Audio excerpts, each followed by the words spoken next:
Magandang umaga po sa inyong lahat. Nasa gitna na tayo ng ating linggo at narito na ang lagay na ating panahon ngayong araw ng Miyerkules, October 25, 2023.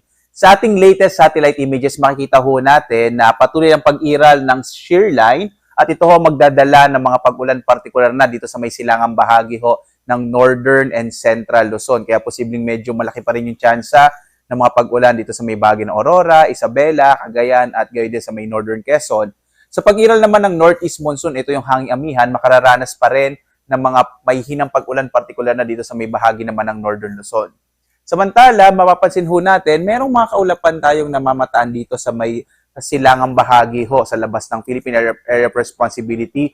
Mga cloud cluster ito na sa ngayon ho, medyo maliit pa naman yung chance na maging bagyo pero patuloy pa rin nating i-monitor sa mga sunod na araw. Yung nalalabing bahagi ng ating bansa, Visayas at Mindanao, ay makararanas pa rin ng mga isolated rain showers and thunderstorms. So sa kabuuan ho, generally fair weather sa malaking bahagi ng ating bansa. Pero wag pa rin ho kayo magugulat kung meron tayong mga localized rain showers and thunderstorms na pwede pa rin mangyari lalo na sa hapon hanggang sa gabi. Yung iba't iba nating mga regional services division, nagpapalabas ho tayo ng thunderstorm advisory, mga rainfall warning at mga heavy rainfall warning kung may mga namamataan po tayo. Kaya lagi pa rin tayong mag-update sa Pag-asa. So ngayon ho, posible lalong-lalo na sa mga uuwi ngayong long weekend. Sa ngayon, medyo maliit pa yung chance na magkaroon tayo ng bagyo sa pagdating ho ng weekend. At narito ngayong mas specific nating panahon dito sa Luzon, makikita ho natin, malaki yung chance pa rin ng mga pag-ulan partikular na sa may bahagi ng Aurora, Isabela, gayon din sa mainland Cagayan at Northern Quezon. Epekto pa rin yan nitong shear line o yung nasa pagitan ho ng mainit at malamig na hangin. Samantala, posible pa rin yung mga pag-ulan dulot naman ng amihan dito sa may Batanes at Babuyan Islands habang mga pulupulong maihinang pag-ulan ang maaaring maranasan sa may bahagi ng Ilocos at ng Cordillera at nalalabing bahagi ng Cagayan Valley. Kaya mapapansin ho natin doon sa mga lugar kung saan nakakaapekto yung northeast monsoon o amihan, ang isa hong katangian nga niyan ay posible po na less yung chance o less yung mga possibilities ng mga thunderstorm. Iba ho kasi yung katangian ng mga kaulapan kapag ho ang nakakapekto ay northeast monsoon o amihan. Kaya sa lalabing bahagi naman ng ating bansa, dito sa Central Luzon, Mimaropa, Calabarzon at Kamaynilaan at sa Bicol region, inaasahan natin yung isolated rain showers and thunderstorms o pulupulong pag-ulan, pagkilat, pagkulog na maaring maranasan. Yung agwat ng temperatura natin sa Lawag ay mula 24 to 32, 17 to 24 naman sa Baguio, 24 to 30 degrees Celsius to Tuguegarao hanggang 30 degrees naman sa Metro Manila, hanggang 29 sa Tagaytay at hanggang 32 degrees dito sa may bahagi ng Legazpi. Dito sa Calayan Islands naman, 25 to 32 degrees Celsius. Sa Puerto Princesa, 25 to 31 degrees Celsius. Generally fair weather din sa malaking bahagi ng Visayas at posible pa rin yung mga localized rain showers and thunderstorms. Agwat ng temperatura sa Iloilo ay 26 to 32 degrees Celsius. Sa may bahagi ng Cebu ay 25 to 32. Sa Tacloban naman, 26 to 31 degrees Celsius. Malaking bahagi naman ng Mindanao ay makararanas ho ng mga isolated din o pulupulong pag-ulan, pagkilat, pagkulog.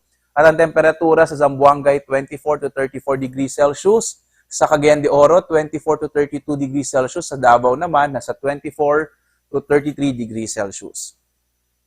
Sa mga maglalayag naman ho sa ating mga baybayin at sa ating mga karagatan, lalong-lalo na sa mga magbabiyahe ngayong long weekend, wala tayong nakataas na gale warning sa ngayon, kaya ligtas naman pumalaot yung mga maliliit na sakyang pandagat at maliliit na mga bangka dito sa ating kapuluan, pero iba yung pag-ingat pa rin kapag meron ho tayong mga thunderstorms na maaaring magpalakas ng alon ng karagatan.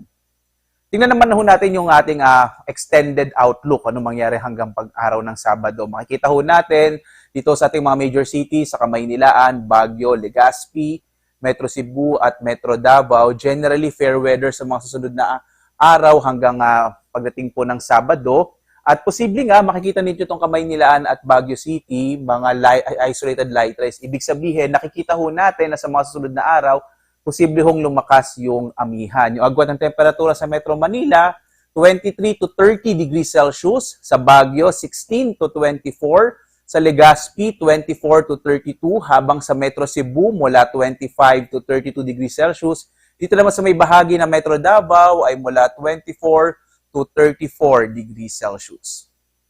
Ang araw naman natin ay sisikat ganap na 5:49 ng umaga. So papalit na ho yung ating pagsikat ng araw habang yung paglubog nito, nasa 5:31 ng hapon. Mas nagiging maaga na po, no?